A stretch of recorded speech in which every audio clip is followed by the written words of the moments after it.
Yesterday, I made this video, but I was doing Duolingo at the same time, and the microphone was being used by Duolingo, so the audio didn't land. Thank you for letting me know. Okay, so in the previous two videos, we talked about how to change your life. And in order to do that, it's based on my worldview of how you change people's lives. Number one, you need that awareness of the heart. So, yes, you can do a lot of things by changing your thoughts, but thoughts originate from some place, and you can change negativity into positivity in one instance, but then something in here will keep on wanting to be negative. If you're not aware of that, chances are you're going to think negatively about yourself. You're going to think that you don't have any discipline. You're going to think that you're such a, loser. You don't have what it takes to succeed or whatever, right? So we have to understand, maybe I think I want success, but maybe I actually don't. Maybe I think I want to quit smoking, but then perhaps I actually do. So without this awareness of what's actually going on underneath your cognitive processes, it's difficult to pinpoint, um, what do I actually want out of my life? What am I actually doing instead of doing the things that I think I'm doing, right? So with this awareness, you change your life in two ways. Number one is an unconscious shift.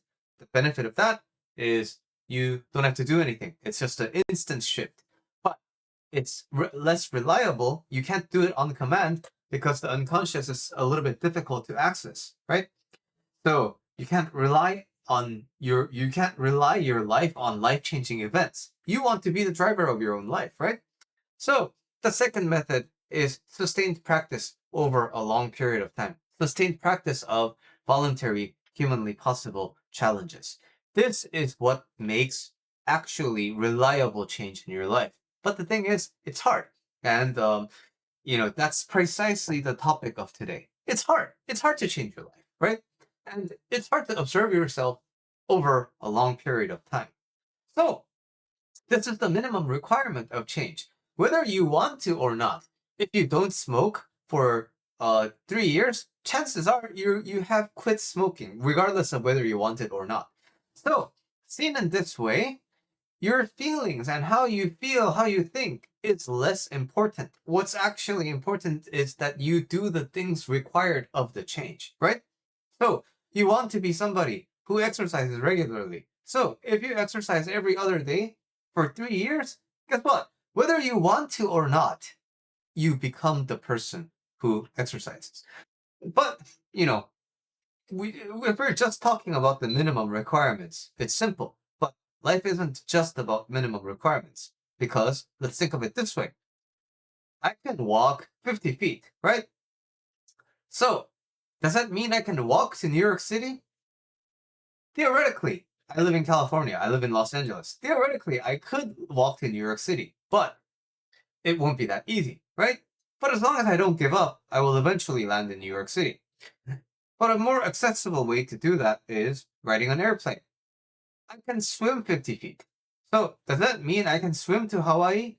Well, theoretically, given that there are enough resting spots, theoretically I can. But what actually helps? Riding a ship, riding a ferry, or riding an airplane. These are the things that go above and beyond my minimum requirement to help me get to my destination, right?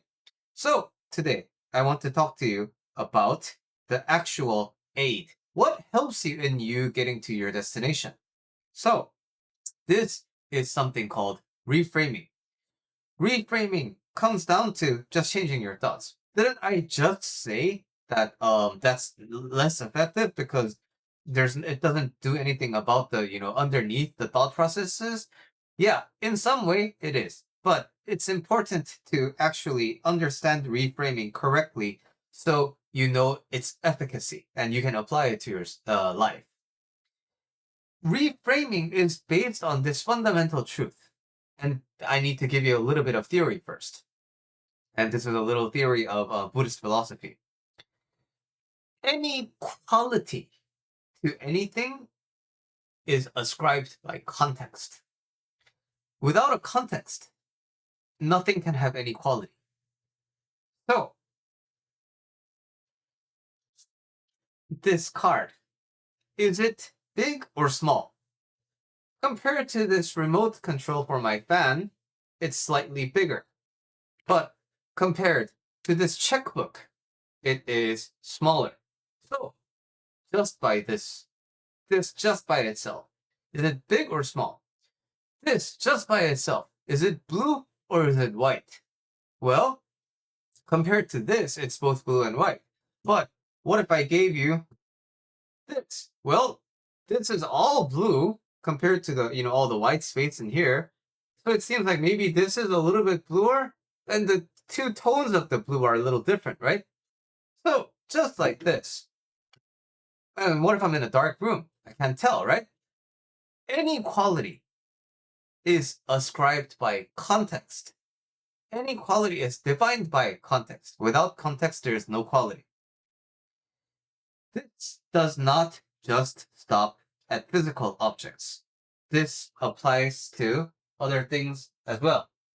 For example, this is my dog. Is my dog cute? Well, I think so. Why? Because this is my dog. But what if you're the type of person who hates dogs? What if you're a cat person? What if you are a person who likes bigger dogs and you find little dogs are like rats? In that case, this dog wouldn't be that cute to you. But just like that, my dog by himself, is he cute or not? What do you think? So, this means it extends to something deeper. When something is difficult, it's difficult relative to what? You have a context inside of your mind you may not be aware of.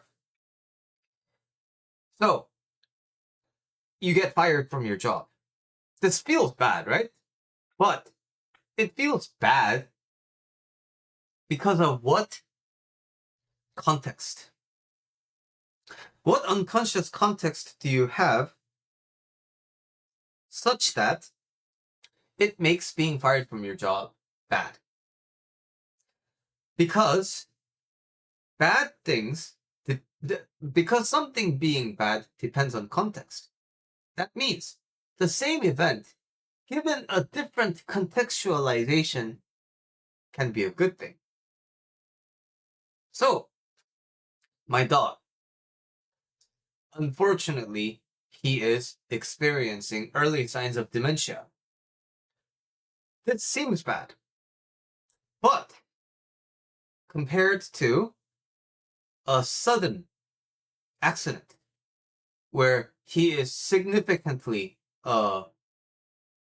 injured, he is pretty healthy outside of his brain. So when I look at it from that lens, it's pretty good.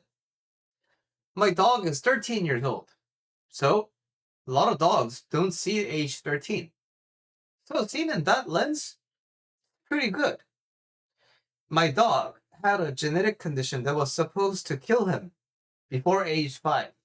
But he lived like 8 years, almost 10 years after that. So for a second life, 10 years doesn't sound all that bad, right? It sounds pretty fucking amazing to me. So it's the same thing.